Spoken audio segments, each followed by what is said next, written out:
Sabe até quanto o mercado autônomo pode faturar em apenas um mês? E olha, que eu não estou falando de um mercado gigante, eu estou falando de uma loja pequena, sem funcionários, 100% autônomo, onde você pode operar de acordo com o seu horário. E hoje, a Micro tem o maior faturamento do Brasil. E onde você pode abrir uma micromarket? Você pode abrir em condomínios residenciais, empresas, hotéis, shopping, metrô, muito mais. E tem franqueado nosso faturando até 100 mil reais.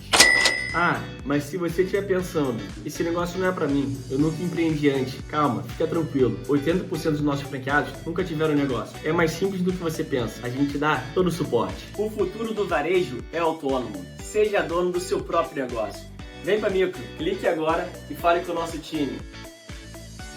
Salve, torcedor vascaíno! Muito bom dia no melhor Acorda Vascaíno da história. Depois daquilo que o Vasco fez ontem contra o Santos, em pleno Morumbi, aliás, o Vasco deveria adotar o Morumbi como a sua segunda casa. Desde 1989, o Vasco consegue partidas épicas nesse estádio. E ontem não foi diferente. Hoje, torcedor, eu quero propor um debate um pouco diferente. Falar de um jogo que foi 6-0 com nuances táticas, técnicas, eu acho que fica até em segundo plano. Porque eu quero propor o debate do macro, daquilo que eu ouço e vejo a todo momento nas redes sociais, vindo do torcedor vascaíno. E para poder argumentar contra. Não é bem argumentar contra o torcedor, porque eu não estou aqui para arrumar confusão contra o torcedor vascaíno. Eu estou aqui apenas para sempre fazer o torcedor pensar diferente, ou pelo menos causar a dúvida. Eu já estou feliz.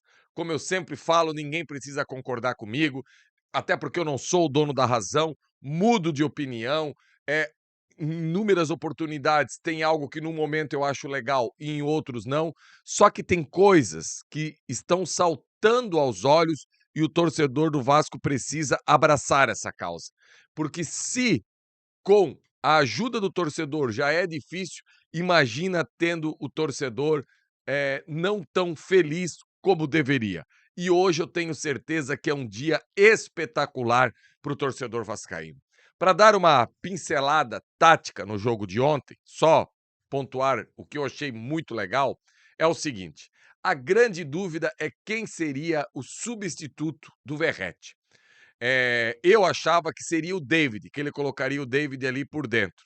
Também tinha a possibilidade de ele colocar o Ryan e trazer o David para o lado direito, ou até mesmo descer um pouco mais o Nuno Moreira ao lado do Coutinho e fazer aí um 4-4-2. Só que não. O Fernando Diniz deu um nó no Kleber Xavier.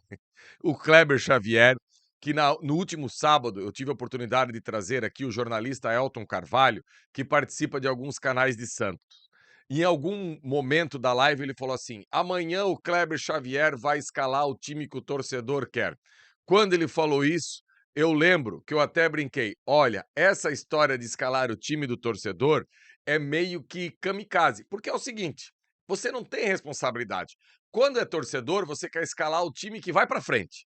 Quem vai correr para frente, quem vai correr para trás, pouco importa. E eu também sou torcedor. Eu adoro escalar no meu imaginário time que corre só para frente. Só que quando eu abro esse microfone aqui, eu preciso ter a exata noção que o futebol é daqueles que correm para frente e daqueles que correm para trás. Quando você tem uma equipe muito bem treinada, igual a equipe do Vasco, e eu falo isso de boca cheia, e esse é o primeiro ponto que eu queria trazer o debate aqui para o torcedor vascaíno. Eu acho que já passou da hora do torcedor vascaíno parar de ter essa implicância com o Fernando Diniz quanto a sair jogando, quanto a posse de bola, quanto ao total de finalizações. Ah, porque finalização não ganha jogo. Ah, porque posse de bola não ganha jogo. Ah, porque criar 20 oportunidades durante a partida não ganha jogo. Pô, mas me parece tão simples ter o entendimento que quanto mais finalizações, quanto mais posse, quanto mais você chegar perto do gol do adversário, mais perto você está da vitória. Isso não era para ser um problema. E o torcedor, em alguns momentos, cria um problema porque o Vasco cria muitas oportunidades durante o jogo. Eu espero que o Vasco possa criar cada vez mais. Essa goleada que o Vasco conseguiu ontem empurrar na equipe do Santos, ela desenhou no primeiro tempo contra o Internacional, ela desenhou no jogo inteiro contra o Grêmio, ela desenhou contra o próprio Red Bull Bragantino, que a gente toma um gol logo no início, mas perde inúmeras oportunidades, porque o Vasco não conseguia converter. Então, o Vasco criar oportunidade, torcedor, não é problema, é solução. E a solução vem quando você consegue colocar na casinha. Ontem mesmo, no primeiro tempo, o Vasco faz 1-0 e poderia ter ampliado ainda no primeiro tempo, fazendo aí 2-3. E como eu estava falando aí da questão tática, o que fez o Fernando Diniz? Abandonou a figura do 9. Colocou o Nuno Coutinho como 2 meias por dentro, mas não era um falso 9, porque o falso 9, de vez em quando, ele vai lá e pisa na área. E o Coutinho e o Nuno pisavam na área em projeção, não ficavam lá. E tinha toda hora essa aproximação de Rayan de um lado, David de outro, e principalmente quando você circulava a bola, os dois laterais vinham e o que acontecia? Por exemplo, se a bola vinha pelo lado direito com o PH, empurrava o Rayan para dentro da área. Se a bola vinha pelo lado esquerdo com o Lucas Piton, o David entrava dentro da área. Para o torcedor entender o que eu quero falar, por exemplo, o segundo gol do Vasco, o gol do David. O Piton desenha pela esquerda, o David já vem para dentro da área. Ou seja, quando aquela zona do campo estava ocupada próximo à área, esses jogadores pulavam e ficavam dentro da área. Pulavam no sentido figurado do futebol. Inclusive, torcedor, por exemplo, a história de ter jogadores pisando na área. Na hora que o Vasco faz ontem o primeiro gol, e olha que o jogo ainda estava 0-0. Quantos jogadores do Vasco tinham dentro da área para tentar essa finalização? E esse é o grande segredo. Pouco importa se você joga com 9 de área, se você não joga com 9 de área. E eu falei ontem, no pré-jogo, que eu não seria covarde em crucificar o Verratti se o Vasco jogasse bem. E hoje, tudo que a gente fala fica gravado, né? Se você olhar na live de ontem, você vai ver. Agora, eu tinha o direito de achar que o Vasco iria atuar melhor sem o Verratti. E eu sempre falo isso aqui, que eu acho que o modelo de jogo do Diniz acaba entregando a dificuldade que o Verratti tem com a bola. Isso quer dizer que é pro Verratti deixar o Vasco? Não. Isso quer dizer que é pro Verratti nunca mais ser titular no Vasco? Não.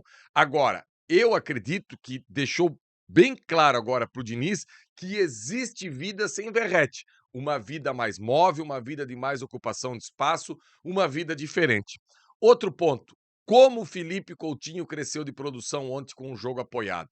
E esse é outro detalhe. O torcedor vascaíno pega no pé do Felipe Coutinho um pouco acima do tom. Eu mesmo aqui já falei do Felipe Coutinho aqui, que eu esperava mais dele. Agora, ficar com essa comparação com o Nenê, que sábado fez gol no Juventude e deu assistência, e com outros jogadores, gente, não tem comparação. A gente está falando de um jogador muito acima da prateleira de tudo que a gente vê no futebol nacional. E ontem foi um dia daqueles. É um cara que precisa ter continuidade, precisa aquele nível de atuação de ontem. Se a cada 5 jogos ele conseguir carimbar 3 atuações daquela de ontem, tá ótimo. A gente não vai querer um Felipe Coutinho o tempo todo sendo protagonista do jogo. E isso o torcedor do Vasco tem que ter o entendimento. Outra coisa, o Lucas Piton leva muita bola nas costas, Avenida Lucas Piton. Gente, um cara com a qualidade do Lucas Piton, gol de cabeça ontem, cruzamento perfeito pro gol do David e tudo mais. É claro que não existe jogador perfeito, não existe jogador que vai ser um primor na marcação e vai ser excepcional lá na frente. Olha o PH, um monstro que ontem teve um determinado momento que o Neymar quis aí apostar corrida com ele e claro que passou vergonha porque o PH é muito bom. Então, não adianta a gente sempre ficar procurando defeito em alguma coisa do Vasco e isso passa em todos os setores. Mais um que eu vou trazer aqui. Porque o David, apareceu aquela foto do joelho do David. Porque o David tá com o joelho podre, nunca mais vai jogar, porque olha aí o departamento do Vasco, esses carniceiros que não sei o quê. Gente, quem tem curso de medicina que consegue, e é EAD ainda, né? Porque através de uma foto crucificaram o departamento médico do Vasco. Então, qual é a razão do Acorda de hoje aqui? Cara, O Vasco tem problemas? Tem. O Vasco em algum momento deixa a desejar em alguns setores? Deixa. Mas nem tudo tá errado. A gente tem muita coisa boa nessa equipe do Vasco. E ainda bem que a gente vai ganhando experiência para ter coragem, que é aquilo que o Diniz pede, para defender no microfone a continuidade do trabalho do Diniz, defender no microfone o Coutinho jogando bem como jogou ontem, defender no microfone um Hugo Moura que pode sim jogar improvisado, não tem problema, porque ele sabe dominar. Inclusive, se procurar no meu X, tem coisa do ano passado que eu falo que o Hugo Moura pode ser zagueiro sim. Deixando claro que esse Santos que o Vasco goleou ontem é uma bagunça. O Kleber Xavier é um treinador muito abaixo ainda do que se imagina.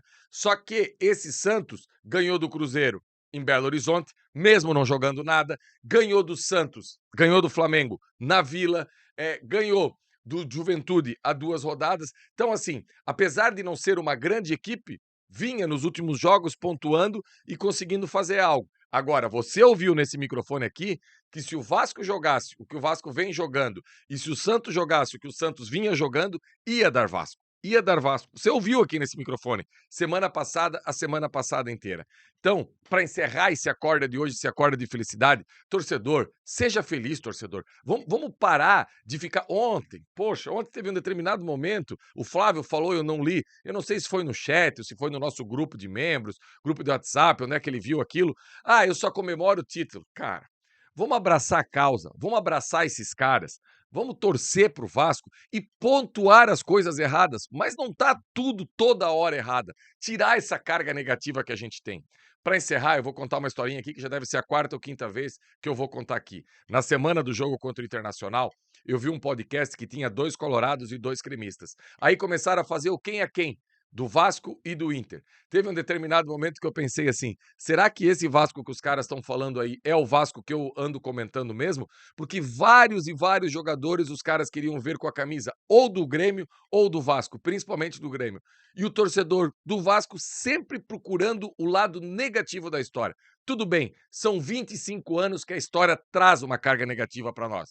Agora, esse elenco aí, alguns jogadores não têm culpa de absolutamente nada. A comissão técnica não tem culpa de absolutamente nada. A própria direção, que poderia em alguns setores estar fazendo um trabalho melhor, assumiu faz 1 ano. São 24 anos que o Vasco está aí, sem jogar grandes títulos, grandes competições, sem continuar na parte de cima da tabela, apenas com aquele intervalo ali de 2011, 2012, e está tudo errado a todo momento. Eu acho que é um momento de trégua. Cobrança, sim. No tom, naquilo que precisa cobrar. Agora apoiar, apoiar e apoiar. Vem esse jogo dificílimo no Alfredo Jaconi na quarta-feira. O Vasco precisa pontuar. Depois pega um Corinthians em casa, sem Depay e sem Yuri Alberto. É um jogo que São Januário precisa jogar junto. Eu não tenho dúvida que se o Vasco pontuar em Caxias do Sul, domingo São Januário vai ser uma panela de pressão. E na outra quarta-feira contra Botafogo, nem se fala.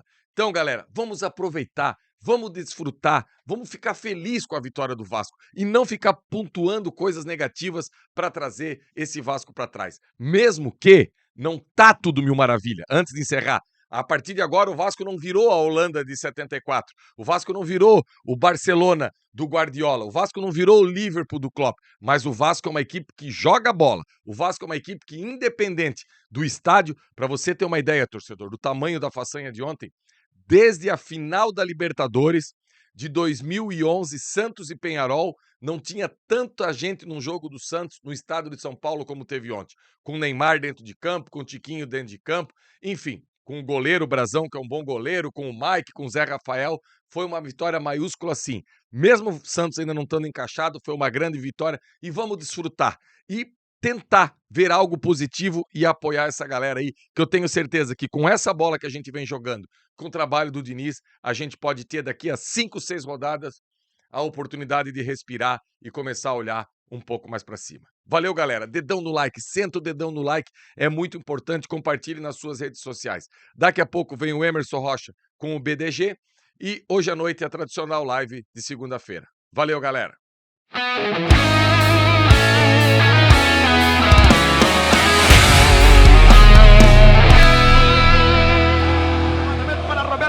Sozinho, atenção, vai enfiar,